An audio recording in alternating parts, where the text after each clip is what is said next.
Assalamualaikum warahmatullahi wabarakatuh.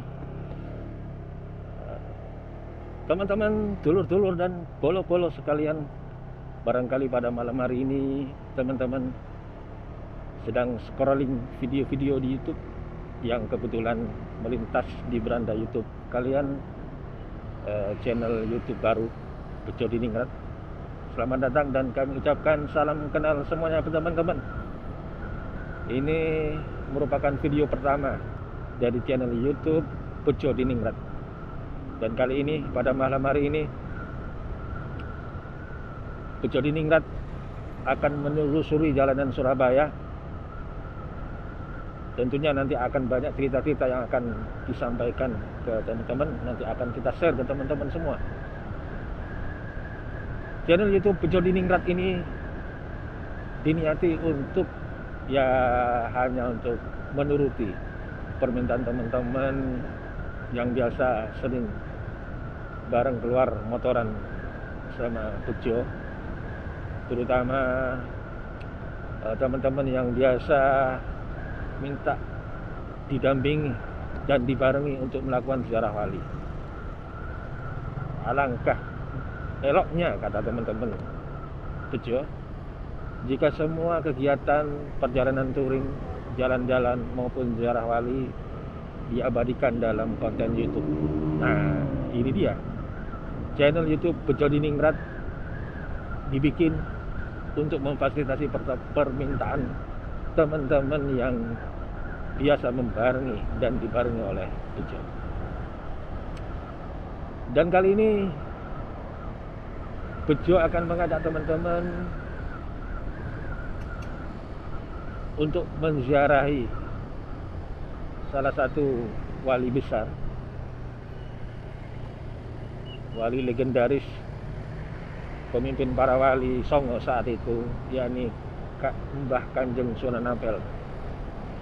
Kenapa di konten pertama ini Bejo Diningrat memilih untuk sowan wali Sunan Ampel? Ya tentu pertama penghormatan kepada beliau selaku sesepuh dan pemilik wilayah di kota Surabaya. Jadi di catatan Surabaya Region, Region Surabaya kalau tidak salah ya, itu disebutkan bahwa bupati pertama di Surabaya itu Kanjeng Sunan Ampel. Perjalanan kali ini, sowan kali ini, pada malam hari ini, di awal konten dari Bejo Diningrat ini, Bejo memilih untuk sowan terlebih dahulu. Di samping penghormatan juga mohon restu. Mudah-mudahan konten-konten berikutnya, mudah-mudahan video-video yang akan ditayangkan oleh Bejo Diningrat bisa berjalan dengan aman, selamat dan lancar. Dan mudah-mudahan niat baik ini untuk merekam semua perjalanan motoran Bejo Diningrat, ya bukan hanya tentang para wali, juga insya Allah ini juga tentang napak tilas leluhur-leluhur tanah Jawa maupun Nusantara. Ya tentu healing-healing di tempat-tempat dan dimanapun yang kiranya bisa Bejo Diningrat ambil hikmahnya dan ambil pelajaran, dan juga bisa Bejo Diningrat share kepada teman-teman semua. Kali ini Bejo Diningrat berada di Jalan Insinyur Soekarno. Dulunya jalan ini bernama Mil dan tidak nyambung seperti yang tadi. Saat ini dulunya ini masih belum nyambung. Jadi jalanan Insinyur Soekarno ini terbentang dari Rungkut sampai ke Kenjeran. Nah, adapun kilometernya Bejo kurang tahu pasti. Cuman memang jalan Insinyur Soekarno ini teman-teman adalah jalan yang paling panjang di semua jalan-jalan yang ada di Surabaya. Entah kenapa diniati untuk diberi nama Jalan Soekarno. Oh ya, mungkin penghormatan kepada Bapak Proklamator Indonesia. Makanya jalan terpanjang di Surabaya ini diberi nama beliau. Perjalanan kita dari Rungkut, di mana starting point kita mulai, kemungkinan nanti tiba di Pesarian Sunan Ampel kurang lebih setengah jaman, 30 menitan. Dan pada saat ini jam menunjukkan pukul setengah 10. Memang di luar kebiasaan Bejo melakukan ziarah di atas jam 9. Apalagi khawatirnya di Pesarian Basunan Ampel nanti khawatirnya pintunya sudah ditutup, pintu menuju makamnya. Tapi mudah-mudahan masih dibuka, teman-teman. Ini kita masih di lampu merah. Ini sudah tiba di jalan perempatan Arif Rahman Hakim. Ini kalau ke kanan perempatan Arif Rahman Hakim, kalau ke kanan itu ke arah Keputih. Kalau ke kiri ini arah kampus ITAT Narotama. Nanti lurus sedikit, nanti kita akan bertemu dengan mall, Galaxy Mall. Oh iya, malam-malam ini dulu jalannya perjalanan malam hari di Surabaya, kondisi dan suasananya tidak terlalu macet, nyaman. Tapi kalau siang hari, terutama pagi dan sore hari, jalan ini luar biasa macetnya, telur-telur. Kita berhenti perempatan. Kalau ke kanan itu arah kampus ITS. Kalau ke kiri ini nanti ke arah Jalan Kertajaya. Di depan sana sudah kelihatan Galaxy Mall. Oh iya, hampir lupa teman-teman. Biasanya sebelum kita menziarahi salah seorang waliullah, maka sebagai adab dan sopan santunnya ketika kita untuk sowan kepada wali, yakni kalau bahasa anak muda sekarang miskol. Jadi sebelum kita tiba di Pesarian, kita manfaatkan waktu sejenak untuk uluk salam kepada beliau. Agar apa? Agar beliau bisa menyambut kita, agar beliau bisa menerima kita dengan baik. Khawatirnya ini teman-teman, pengalaman bagi para pelaku ziarah wali, terutama ini juga memang Bejo dapat dari guru-guru Bejo. Jadi sebelum berangkat, seyogianya kita hadiahkan Fatihah kepada beliau, kepada wali yang akan kita kunjungi dan ziarahi. Kirim Fatihah ini tak ubahnya seperti kita miss call, telepon dulu atau WA dulu kepada kanjeng wali yang akan kita sewani. Biasanya kalau kita ingin bertamu rumah seseorang, terlebih orang berpangkat, statusnya tinggi, itu etikanya kita harus telepon dulu. Kita beri kabar bahwa kita akan sowan, bermain dan bertamu ke kediaman beliau. Begitu juga wali. Wali harus kita kirimin Fatihah, kita hadiahi Fatihah sebelum kita kunjungi beliau di Pesariannya. Jadi kehidupan para wali ketika meninggal itu berbeda dengan kehidupan kita para teman-teman. Sebagaimana Allah ceritakan di dalam Allah tegaskan di dalam Al-Quran bahwa para wali itu sesungguhnya ketika meninggal itu beliau hidup. Itulah kenapa ketika kita menziarah wali itu kita sebagaimana ketika menziarah beliau ketika beliau masih hidup. Jadi ayatnya begini bunyinya. Bismillahirrahmanirrahim. wala taqulu liman yuqtalu fi sabilillahi amwat bal ahya'un walakin la tash'urun. Ini Al-Baqarah. Allah berkata, wala taqul, dan sekali-kali janganlah kau katakan liman yuqtalu fi sabilillahi amwat, orang yang meninggal di jalan Allah, yaitu mati syahid, itu mati, kata Allah. Allah tegaskan, mereka itu hidup, tapi kalian tidak mengetahuinya. Allah bilang begitu. Ya. Sedangkan wali Allah tentunya meninggalnya itu meninggal mati syahid. Karena para wali ketika masa hidupnya tak lepas dari pengorbanannya, perjuangannya untuk menebarkan syiar-syiar Islam. Yang meninggal di jalan Allah pasti mati syahid. Maka malam hari ini kita mengunjungi ziarah wali, utama Sunan Ampel. Ini seperti kita mengunjungi, kita sowan kepada beliau ketika beliau masih hidup. Makanya ayo bejo uluk salam kepada beliau melalui wasilah Fatihah. Mudah-mudahan beliau berkenan menerima kunjungan bejo di Ningrat di pesaran beliau. Ila hadratin Nabi Mustafa Muhammad sallallahu alaihi wasallam wa ala alihi wa sahbihi Ini kita sudah sampai di ujung, hampir sampai di ujung Jalan Insinyur Soekarno. Di depan ini pertigaan ketemu dengan Jalan Kenjeran. Kalau ke kanan itu kita tempat hiburan Kenjeran. Di situ ada yang entah sudah tutup apa belum.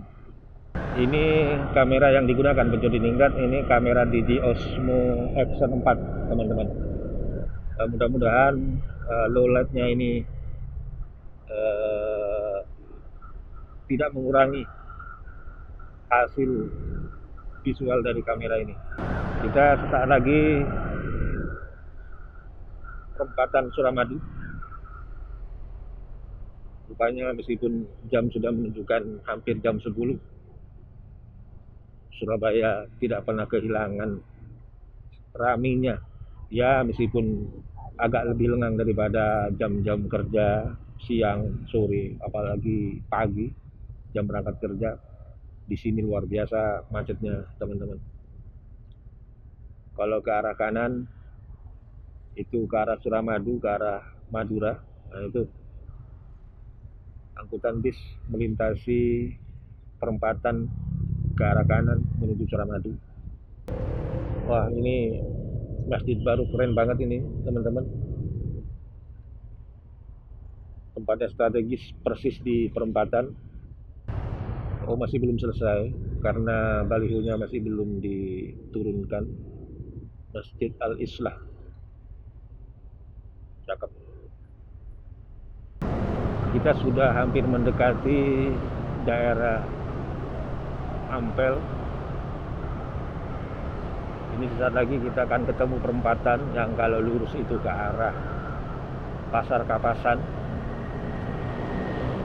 kalau kiri ke arah Gembong, Pasar Gembong, dan juga THR. Nah, nanti kita ambil ke arah kanan jalur Sidotopo yang akan mengantarkan kita menuju Kampung Ampel. Memasuki wilayah Sidotopo, teman-teman,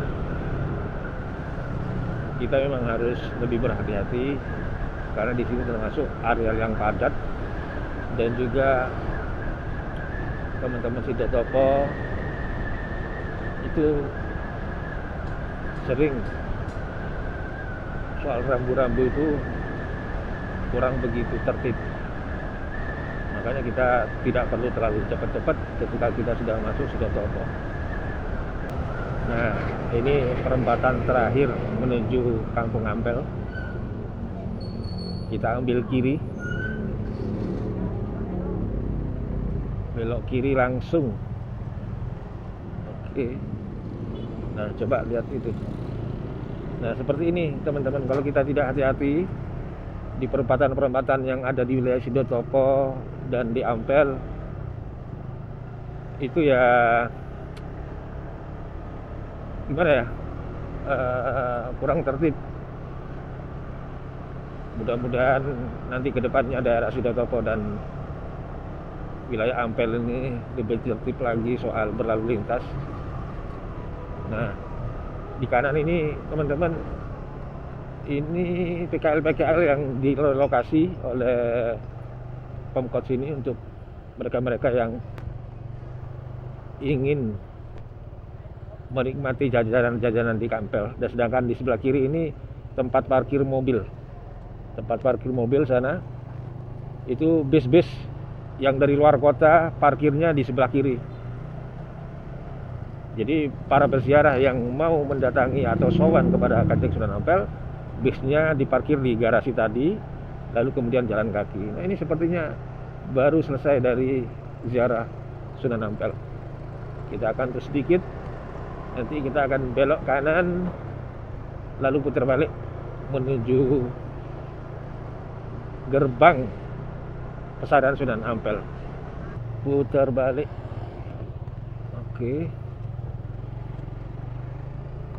Nah, kita akan ambil kiri, parkir persis di sebelah gerbang sisi timur menuju areal pemakaman Sunan Ampel. Nah, kita pilih yang sini teman-teman. Oke. Wah, rupanya para peziarah masih ramai jam-jam segini. Ini tadi sudah parkir teman-teman. Parkir di sini 5.000 per satu motor. Nah, kita akan memasuki areal makam Sunan Ampel. Ayo kita mulai masuk.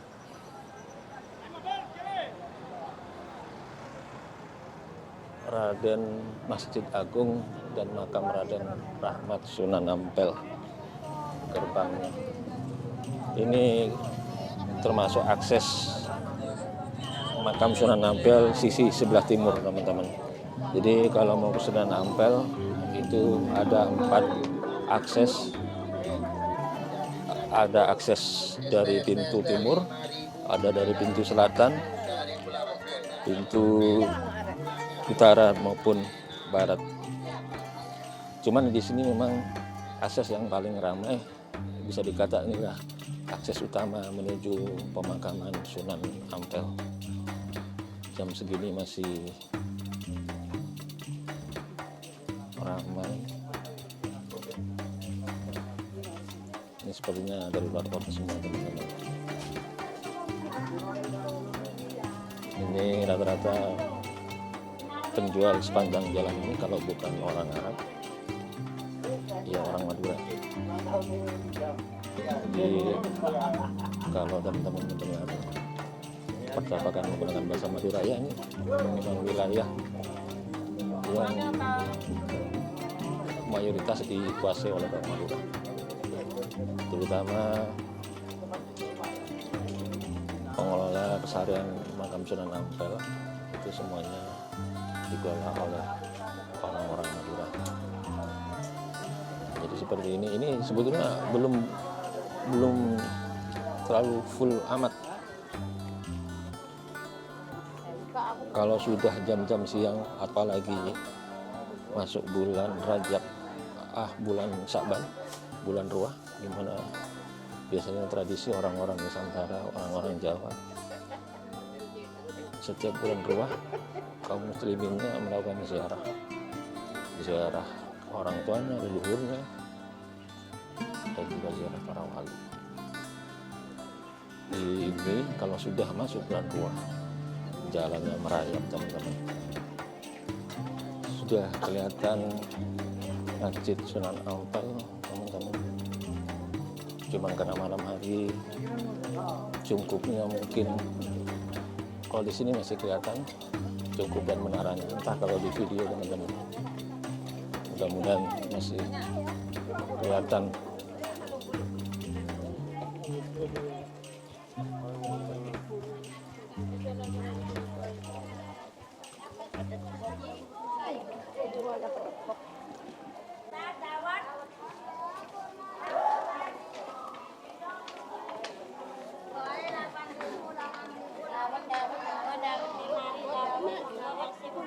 Dapat nih, nongkrong nih, dapat nih, nasi jagung, nasi putih. Luar biasa ramainya teman-teman. Nasi jagung, nasi putih, boyo.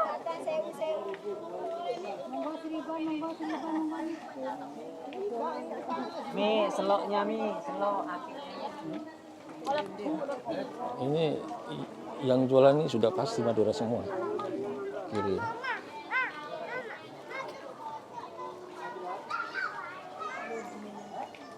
Luar biasa keberkahan para wali. Jadi wajar Goreng daging. jika wali memiliki kedudukan terhormat dan tinggi di sisi Allah. Karena apa? Meninggalnya saja masih mampu menjadikan orang-orang sekitar makam wali tersebut mendapatkan keberkahannya, yakni dijadikan media sarana mereka berdagang mengais rezeki. Bagaimana dengan kita yang masih hidup? Apakah kita masih sudi untuk mengganggu kehidupan orang lain? Tidak memberi manfaat kepada orang ini yang perlu kita pelajari, ambil hikmahnya.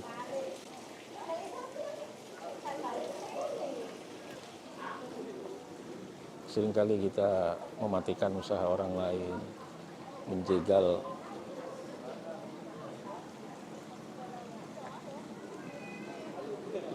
lahan hidup orang lain. Jauh sekali dibandingkan dengan wali.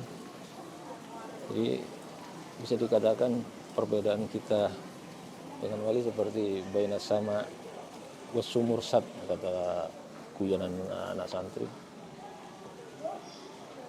Saat lagi kita ngambil wudhu dulu teman-teman.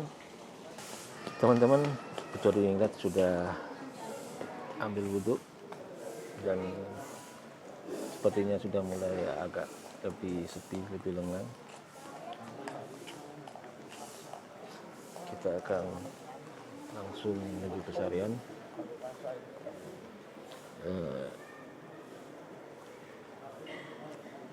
Kalau kita sedang memasuki wilayah pesarian para wali, teman-teman, sejak pintu gerbang kita harus sudah mengkondisikan hati kita agar untuk senantiasa husnudzon. Jadi menghindari dan meninggalkan perkara-perkara yang mengandung membuat hati kita suudzon. Seperti tadi kita di jalan, ketika jalanan macet, pol, yang sampai hati kita dikotori dengan yang membuat Kanjeng Sunan ini tidak berkenan. Dulu suatu ketika, kalau tidak salah, Guru Bangil diperintahkan gurunya untuk mencari para wali, 40 wali kalau tidak salah. Oke, monggo. Dan itu ada di pesarian Sunan Ampel.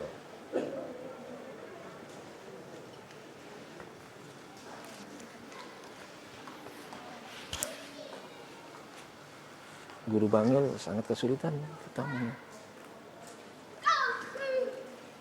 Guru Bangil hanya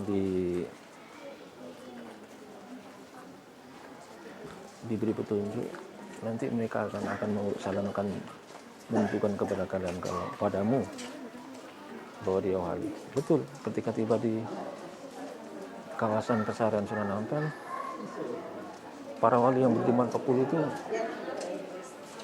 mengaku bahwa dirinya wali. Di antaranya para pedagang di pinggir-pinggir jalan, di kandang, dan yang tidak menunjukkan bahwa mereka itu wali. Guru Bangil itu sangat kaget. Makanya setiap kita memasuki pesarian para wali, hendaknya kita untuk berhusnuzon, karena khawatir jangan-jangan nanti yang kita suudzon itu adalah wali. Tentu sangat tidak sopan, dan samping menyakiti hati wali, tentu juga menyinggung perasaan Gusti Allah, karena wali itu sangat dicintai oleh Allah. Ini kita sudah mulai sampai di pelataran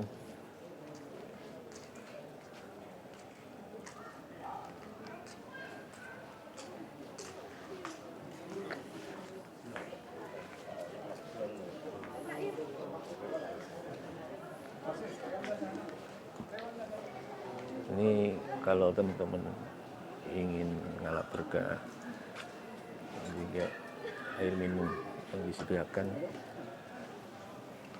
diambil dari sumur Ampel, taruh di kantong-kantong.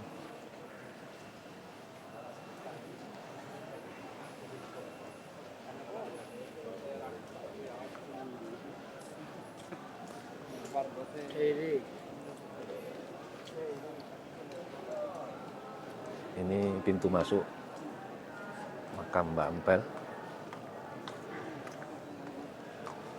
Nanti teman-teman setelah tiba di Mbak Ampel, nanti sengaja saya skip zikir-zikir dan bacaan ketika berada di besaran Sunan Ampel.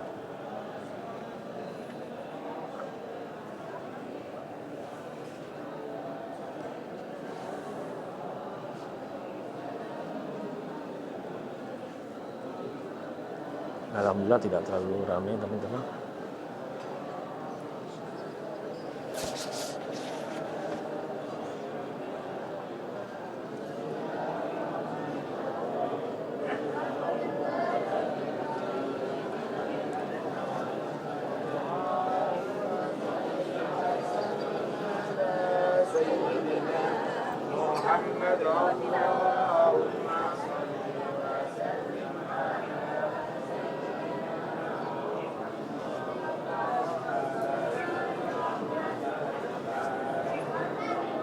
Di depan kita pusara Sunan Ampel, kita akan ambil tempat yang paling dekat agar teman-teman bisa melihat dengan jelas makam atau pesarian Sunan Ampel.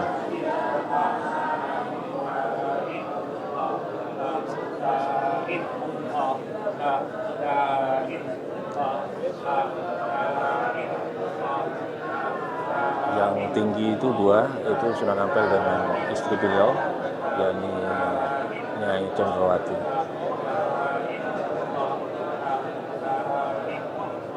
Baca uluk salam dulu kepada beliau teman-teman. Assalamualaikum ayyuhan nabi wa rahmatullahi wabarakatuh.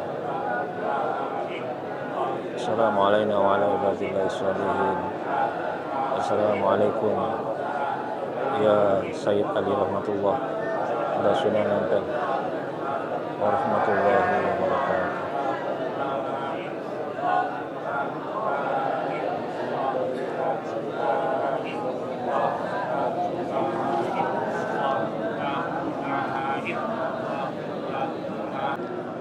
Astaghfirullahal azim alladzi la ilaha illahu wal hayyul qayyum wa atubu ilaihi.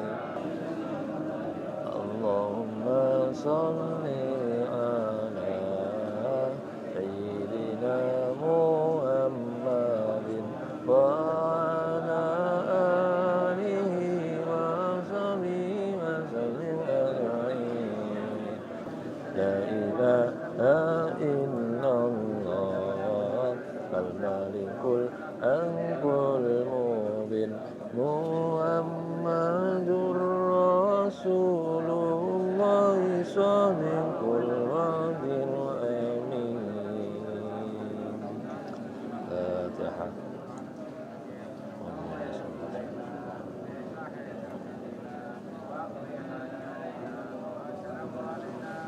لك الحمد كما أنبأك فصل على سيدنا محمد وآله كما أنبأك واغفر لنا وللمسلمين كما أنبأك إنك أنت التواب وأهل المغفرة ربنا اغفر لنا ولوالدينا وارحمهما كما ربيانا صغيرا يا حي يا قيوم يا حي يا قيوم يا حي يا قيوم يا إلهنا وإله كل شيء إله واحد لا إله إلا أنت نسألك يا الله من خير ما سألك من عبدك ورسولك محمد صلى الله عليه وسلم ونعوذ بك من شر ما استعاذك من عبدك ورسولك محمد صلى الله عليه وسلم وأنت المستعان وعليك البلاغ ولا حول ولا قوة إلا بالله العظيم اللهم يا من لا يزول سمع سمع ويا من لا تغلق كثرة المسائل ويا من لا يتبرم من عباد المؤمنين عليه أذقني برد رحمتك وكرم استجابتك يا صاحب هذه المقبرة كنجم باسنا الأنبل أتوسل بك إلى الله في قضاء حاجتي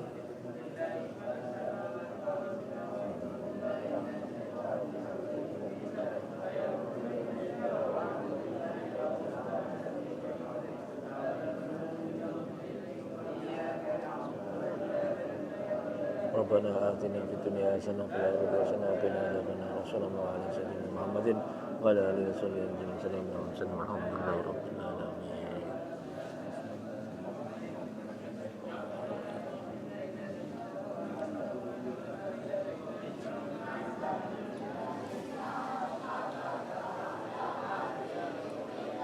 Assalamualaikum warahmatullahi warahmatullahi wabarakatuh.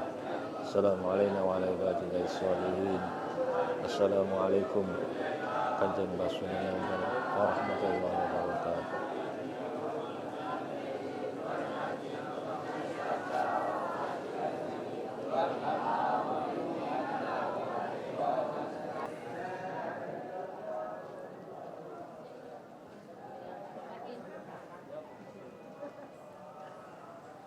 Ini sisa-sisa gapura lama, gapura akhir Majapahit ini gapura Paduraksa.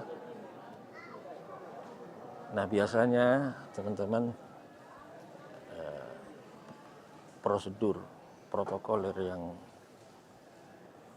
Bejo Diningrat lakukan setiap ziarah ke makam Sunan Ampel terlebih dahulu uluk salam kula nuwun kepada salah satu khotimnya Sunan Ampel, yakni Mbah Bolong alias Son Haji.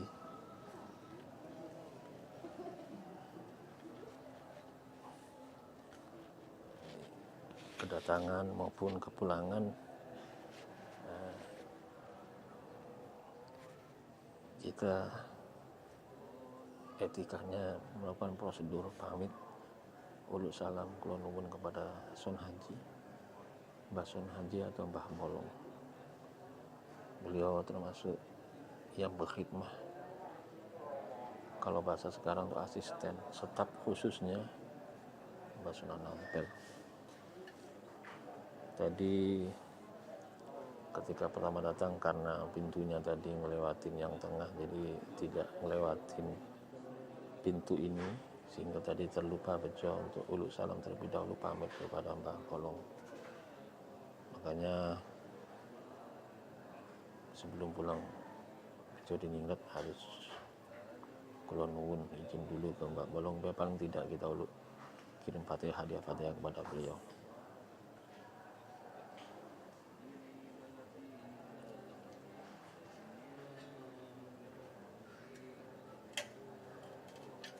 Mbah Bolong ini kebangsaannya kebangsaan Madura, teman-teman. Nama beliau Son Haji. Beliau termasuk salah satu bangsawan dari Madura. Jadi dari nama aja Son Haji itu sebenarnya Sunu Aji. Karena dialek orang Madura, Sunu itu artinya laki-laki, anak. Anak Aji itu adalah raja. Jadi secara bahasa Sunu Aji itu adalah anak raja, atau paling tidak seorang pembesar bangsawan ningrat di tanah Madura. Jadi Son Aji itu anak raja, itu dialek Madura. Kalau dialek Jawa Sunaji itu anak raja. atau seorang ningrat atau bangsawan. Lalu hadiah Fatihah kepada beliau.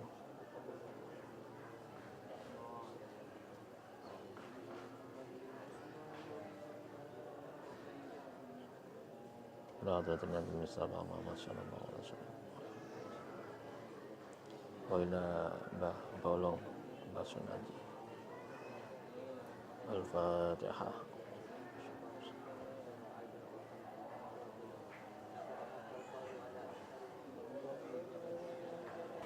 Ini gerbangnya biasanya tidak khusus untuk tempat keluar, tapi kadang juga pintu masuknya sebelah sini teman-teman. Cuman pada malam hari ini kebetulan ini pintu masuknya kok masuk ke tengah, dan di sini dijadikan pintu keluarnya. Alhamdulillah kita baru selesai dari sowan ke Mbah Sunan Ampel.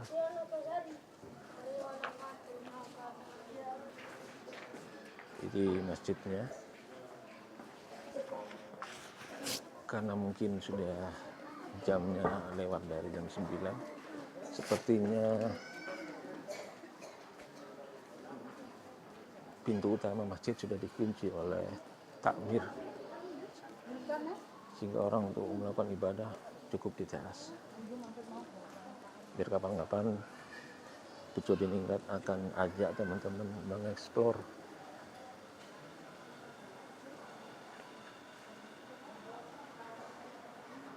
peninggalan Masjid Sunan Ampel, di mana ini masih utuh terawat dengan baik, dan ini aslinya teman-teman. Di dalam ada soko gurunya, tiang kayu yang masih terawat dengan baik. Cuman sayangnya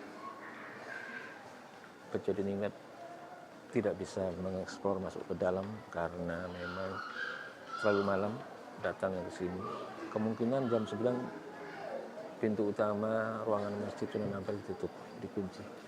Di para peziarah yang ingin sholat cukup diperkenankan sholat di selasar masjid atau di serambi masjid.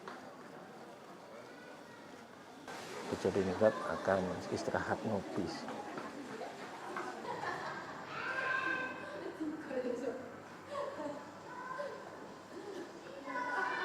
Mas, kopi mas. Ya, coba kopi Arab coba. Langsung aja.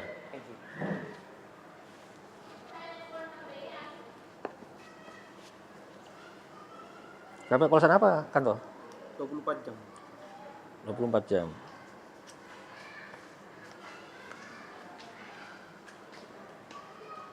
Tak suruh anu tu lah. Lupa anu kamu.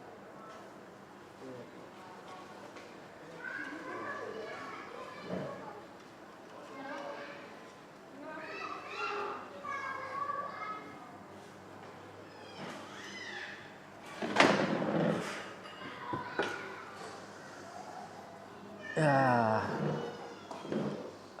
jadi nyaman teman-teman. Wah, kopi Arabnya sudah datang teman-teman. Ini tadi ada 2 macam kopi. Yang saya pesan ini kopi Arab seharga 7.000. Terus ada kopi racik seharga 5.000. Saya coba kopi Arabnya teman-teman. Ini pasti nikmat teman-teman. Jadi rempah-rempahnya tuh masih kelihatan sekali teman-teman. Yuk kita seruput dulu teman-teman.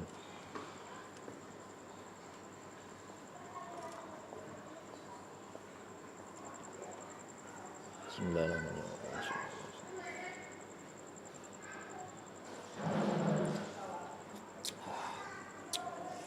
Mantap teman-teman.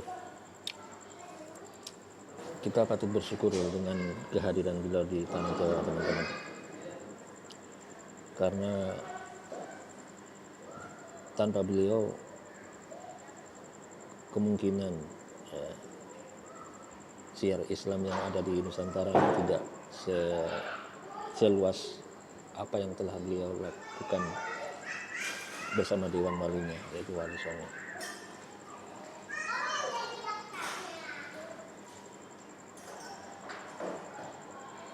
Jadi Wali Songo itu sebenarnya nama kelembagaan.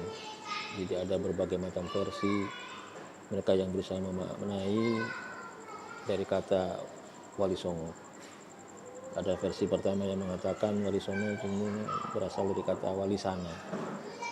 Jadi ada kitab Serat Wali Sana. Jadi ada yang berusaha memahami kata Wali Sana. Sana itu dari bahasa Arab. Nah, ini versi yang pertama. Di kata sanaun. Sana itu ada yang mulia. Jadi maksudnya diartikan wali sana itu wali yang mulia. Adapun pendapat yang lain yang mengatakan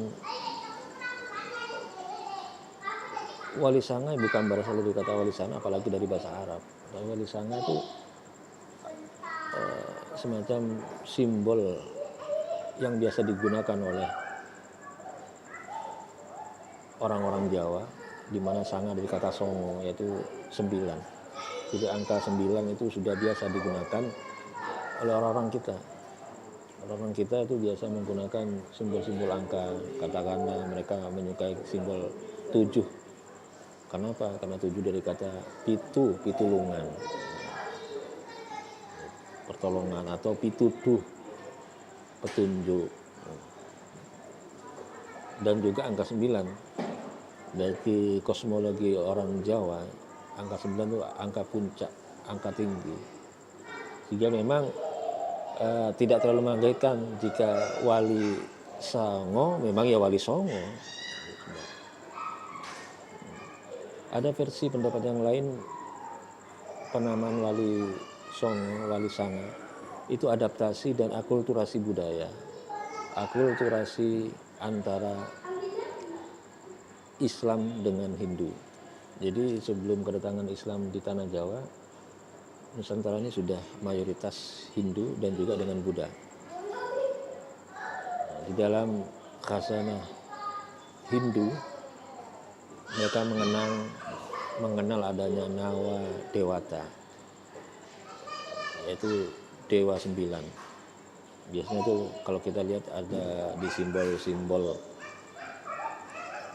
Surya Mengkaram, Surya Majapahit maksudnya, Surya Majapahit. Di Candi Roro Jonggrang juga ada tercetak simbol Nawa Dewata. Di Bali disebut Nawa Dewata, tapi penamaannya berbeda dengan apa yang ditemukan di Candi Roro Jonggrang. Jadi penamaan dewa-dewa. Jadi konsep Nawa Dewata itu konsep mandala. Konsep mandala yang berjumlah 8, teman-teman. Jadi ada 8 penjuru mata angin, di mana setiap arah penjuru mata angin dikuasai oleh satu dewa. Dan pusatnya ditambah 1 menjadi 9. Pusatnya itu Siwa, Dewa Siwa. Kalau di Candi Roro Jonggrang disebutkan 8 mandala dewa itu, diantaranya Dewa Bayu, Dewa Agni, Dewa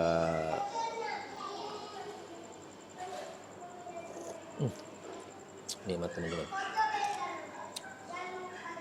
Dewa Isana, dan dewa-dewa yang lain. Adapun Dewa Nawa Dewata yang di Bali itu nama dewanya 8 itu berbeda, tapi sama yang di tengah itu memiliki kesamaan. Jadi perbedaannya hanya di 8 penjuru mata angin nama dewanya. Adapun yang di tengah, sosok Dewa Siwa tetap sama. Nah, rupanya pendekatan pendapat yang ketiga ini karena simbol Nawa Dewata sangat melekat di alam pikir orang-orang Nusantara yang memang sebelumnya penganut Hindu. Maka kemudian simbol ini digunakan oleh para wali. Jadi ini hanya simbol kelembagaan, teman-teman. Karena apa? Karena tidak harus berjumlah 9. Kalau dalam kitab Serat Wali Sana itu disebutkan jumlah walinya hanya 8. Kalau di kitab Babat Tanajawi itu ada 9, dan kitab yang di Cirebon itu juga ada 9. Cuman beda komposisi walinya. Komposisi walinya beda.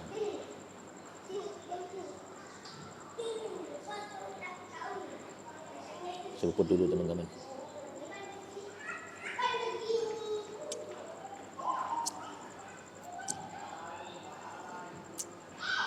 Alhamdulillah.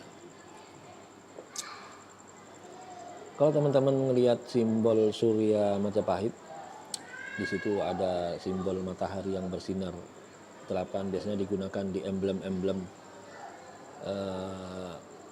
senjata-senjata Majapahit. Nah, itu bentuk Nawadewata.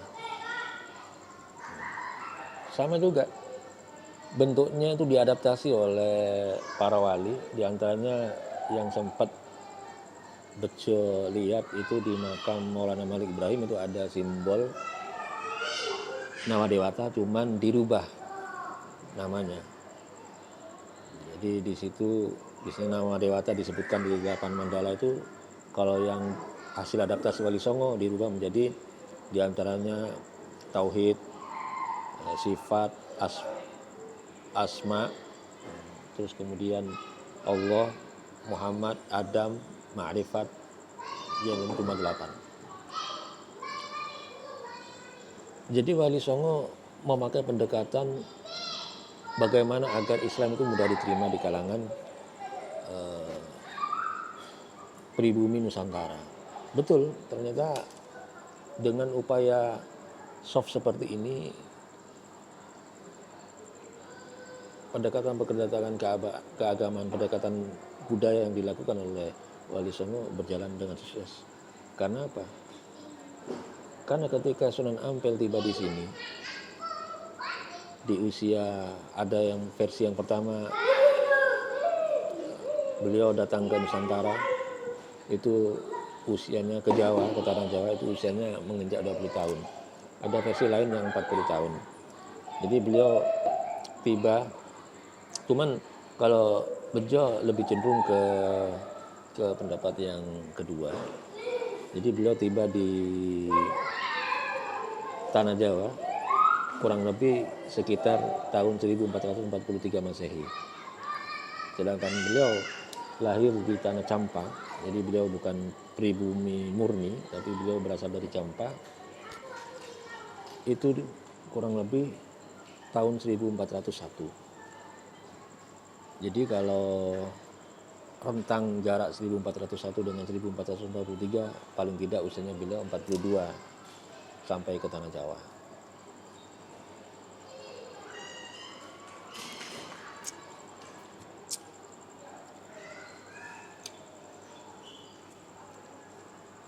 Nah, menariknya beliau meninggalnya sebagaimana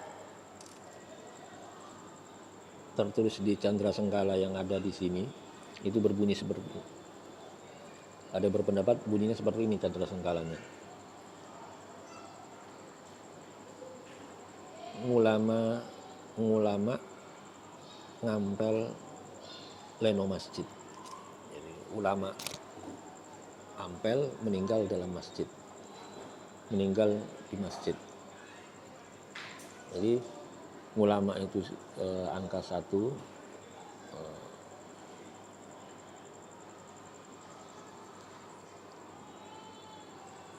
ngampel itu 4, leno meninggal wafat itu 0, masjid itu 1. Namun menariknya biasanya kalau pembacaan Condro Senggola itu angka nilainya itu dibaca dari belakang. Tapi kalau versi ini kok dibaca dari depan. Jadi angkanya 1401 ditambah, ini kan kalender Saka.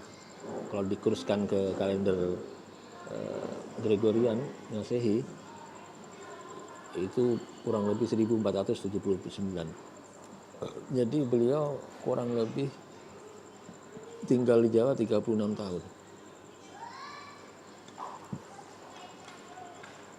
Ini yang menarik.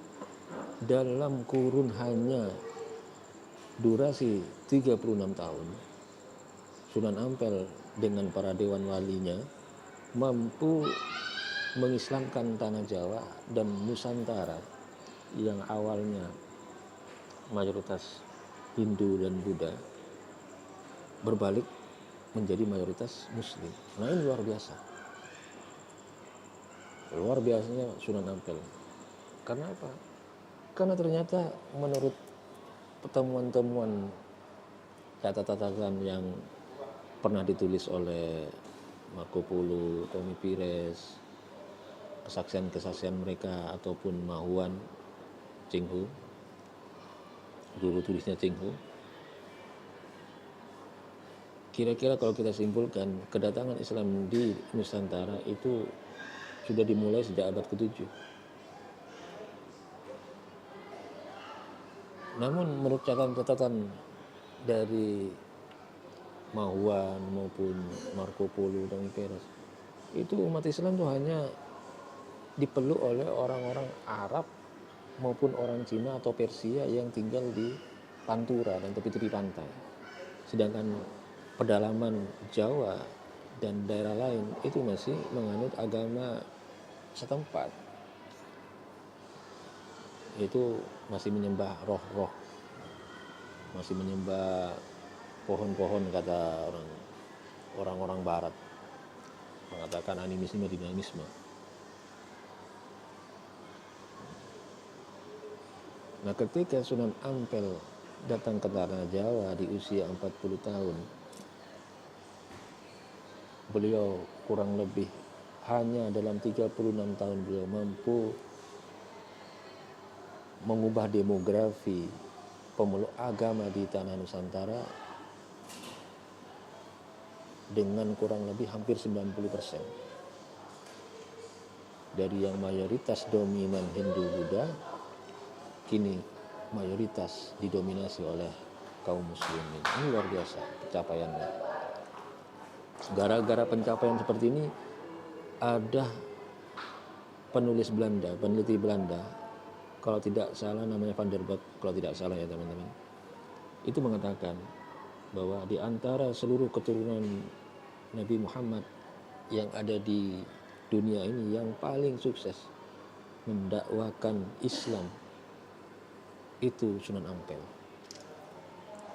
Tidak sampai setengah abad, Nusantara yang mayoritas Hindu Buddha bisa beralih menjadi Islam.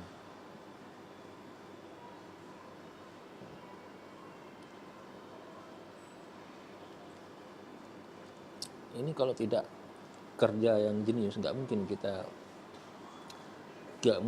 tercapai prestasi seperti ini. Nggak usah jauh-jauh teman-teman. Kita tengok saja peninggalan-peninggalan wilayah yang masih belum menerima secara dominan, menerima Islam secara dominan. Kita tengok di beberapa pulau kan masih ada yang mayoritas non-muslim. Sejak Wali Songo meninggal dan penerusnya, atau bahkan kita nggak usah jauh-jauh, kita hitung sejak Indonesia merdeka lah, kurang lebih kita sudah usia kemerdekaannya 79 tahun ya kalau tidak salah. Hanya disisakan demografi yang sedikit untuk meneruskan perjuangan Wali Songo, katakanlah Bali. Kita nggak bisa, nggak sanggup, belum di daerah yang lain. Ini bukti bahwa kejeniusan, kehebatan dakwah Wali Songo yang dikomando oleh Sunan Ampel luar biasa hebatnya. Luar biasa hebatnya. Makanya kita patut bersyukur dan bergembira karena dakwahnya Sunan Ampel beserta Dewan Wali yang lain dengan pendekatan persuasif, pendekatan bijak, dan pendekatan sangat ramah mampu mengetuk pintu hati pribumi-pribumi Nusantara.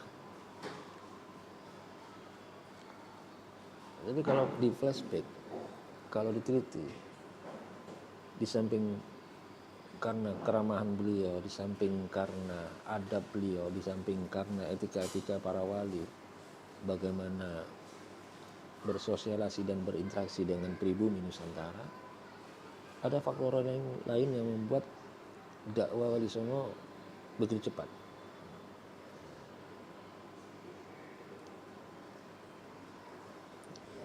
Faktor yang kedua itu adalah karena Sunan Ampel masih keluarga kerajaan, masih keluarga raja. Jadi biasanya kalau ada salah satu keluarga dari raja menganut agama tertentu atau katakanlah punya proyek tertentu, maka akan mudah dianut dan diikuti oleh rakyatnya.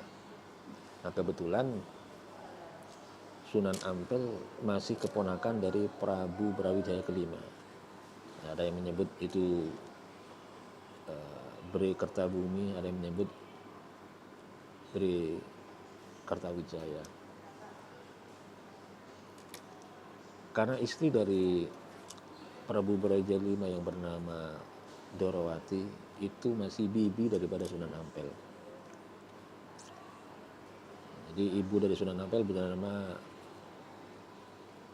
kalau tidak salah, Condrowulan, kalau tidak salah. Itu merupakan saudara kandung dari istri Prabu Brawijaya kelima. Karena faktor masih keponakan daripada Prabu Brawijaya kelima, sehingga sepak terjang maupun kedatangan Sunan Ampel bersama saudaranya yang lain difasilitasi oleh kerajaan. Jadi ketika beliau nyampe ke Tanah Jawa, beliau tidak sendirian. Beliau ya bersama ayahnya, beliau bersama kakaknya, yakni Sayyid Ali Murtado yang makamnya di Gresik. Orang Jawa bilang Sayyid Ali Murtolo. Jadi orang Jawa itu nggak bisa bilang dot. Jadi kalau dot itu diucap bentuknya L, menjadi L. Seperti Ramadan dibaca Ramelan, Dohir batin dibaca Lahir batin, Duhur atau Dohor dibaca Lohor. Jadi Sayyid Ali Murtolo itu kakak dari Sunan Ampel, yaitu Sayyid Ali Murtado atau sebutan Raden Santri atau memiliki julukan Ratu Pandito. Terus juga bersama sepupunya, yakni Abu Hurairah, orang Jawa bilang Burereh, Syekh Burereh.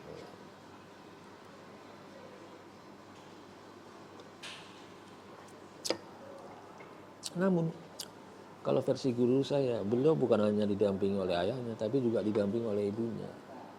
Hanya saja ibunya meninggal di sebuah pulau sebelum tiba di Jawa. Kalau ibunya meninggal di Gresik di Pulau Bawean, dan belum banyak orang tahu bahwa ibunya Sunan Ampel itu dimakamkan di Pulau Bawean, meninggal di Bawean sebelum masuk ke Tuban. Karena kenapa kok banyak orang yang belum tahu makam ibu dari Sunan Ampel itu berada di Bawean? Karena yang makam di Bawean tidak dinisbahkan kepada ibu Sunan Ampel, tadi dinisbahkan ke sosok yang lain. Ini yang membuat orang tidak tahu. Nah, setelah guru saya mencari bertahun-tahun di mana makam ibu dari Sunan Ampel, maka beliau ketemu di sana ternyata. Meskipun dinisbahkan kepada sosok yang lain. Jadi ini ada pendekatan mukasafah juga, teman-teman. Pendekatan spiritual juga. Sedangkan ayah dari Sunan Ampel, yakni Ibrahim Asmoro Kondi, itu beliau meninggal dan dimakamkan di Tuban. Sehingga kemudian Sunan Ampel bersama saudaranya yang lain melanjutkan perjalanan ke bibinya, ibu kota Majapahit.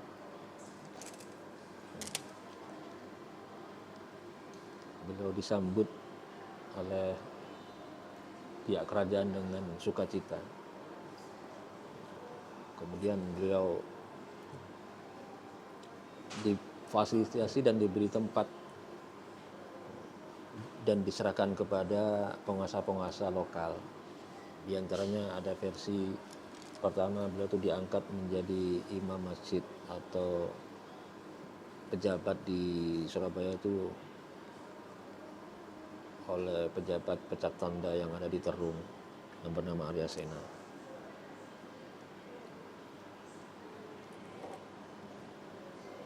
Beliau melakukan perjalanan karena memang transportasi zaman Majapahit adalah transportasi sungai, maka beliau melakukan perjalanan dari Majapahit diantaranya ke Pari, kemudian lewat Krian, kemudian ke Wonokromo, dan kemudian ngelewatin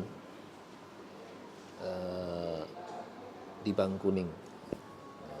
Kebetulan di Bangkuning itu ada penguasa atau pejabat lah, pejabat yang bertugas menjaga perbatasan, tapal batas Bangkuning, tapal batas Surabaya yang berada di sebelah barat. Itu yang sekarang kemudian dikenal Kembang Kuning. Jadi sesungguhnya dulu bukan Kembang Kuning namanya, tapi Bangkuning. Bangkuning itu bermakna tapal batas, dan bukan hanya ada di Surabaya, tapi juga ada di beberapa tempat. Di antaranya ada di Blitar, ada Bangkuning, ada di Madura bahkan, tapi menggunakan dialek Madura bernama Bengkoneng. Orang Madura bilang Bengkoneng. Itu berada di kota Pamekasan, Kabupaten Pamekasan. Nah, bertemu dengan petugas pejabat dari Majapahit yang bertugas sebagai penjaga perbatasan, yakni Ki Wirojoyo, Ki Wirajaya. Ada yang mengatakan Ki Wiro Seroyo, ada yang mengatakan begitu. Beliau tinggal di sana. Ya kebetulan memang dulu daerah Kembang Kuning atau Kembang Kuning itu hutan. Beliau diterima di sana, dan kemudian beliau diambil menantu sama Ki Kembang Kuning, Ki Bangkuning, yakni yang bernama Mas Karima. Ini versi yang ini istri pertama dari Sunan Ampel. Kemudian beliau mendirikan masjid di sana. Nah, masjid pertama sebelum Sunan Ampel dibangun ya masjid ini. Masjid, kalau teman-teman pernah dengar Masjid Raden Rahmat Kembang Kuning ya ini. Cuman sekarang sudah masjidnya bukan lagi masjid yang bentuknya seperti sebelum-sebelumnya, namun sudah direnovasi.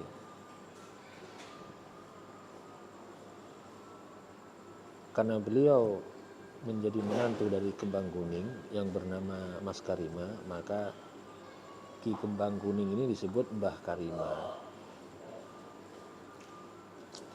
Berikutnya versi yang kedua,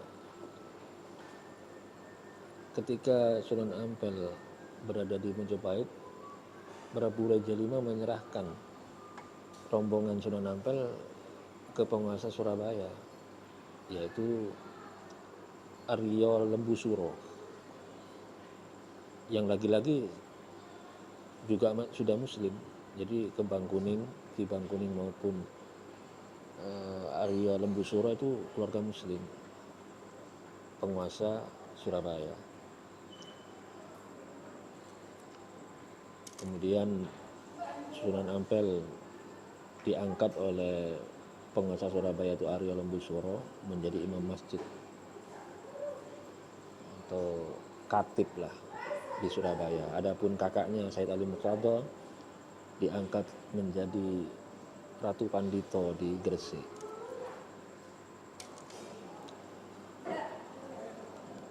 Dan selanjutnya Sunan Ampel dinikahkan dengan cucu daripada Arya Lembusuro. Jadi Arya Lembusuro itu punya putri, dinikahi oleh Arya Tejo, Bupati Tuban. Nah, Arya Tejo ini punya anak. Nah, anak ini dinikahi oleh Sunan Ampel, yaitu bernama Nyi Ageng Manila.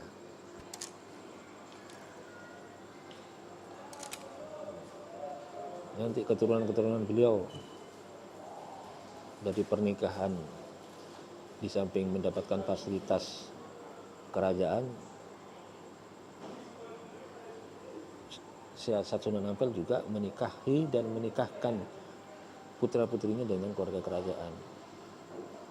Jadi Sunan Ampel menikahi putri penguasa Adipati Tuban dan juga cucu daripada penguasa Surabaya, Arya Lembusuro. Sunan Ampel juga menikahi pejabat Majapahit, yaitu Ki Bangkuning. Nanti turunannya, putri-putrinya, putra-putrinya juga begitu, saling menikahkan dengan keluarga kerajaan. Nah, siasat-siasat seperti ini, strategi seperti ini yang mempercepat proses penyebaran agama Islam yang mudah diterima oleh seluruh masyarakat atau seluruh rakyat Nusantara, yaitu orang-orang Jawa.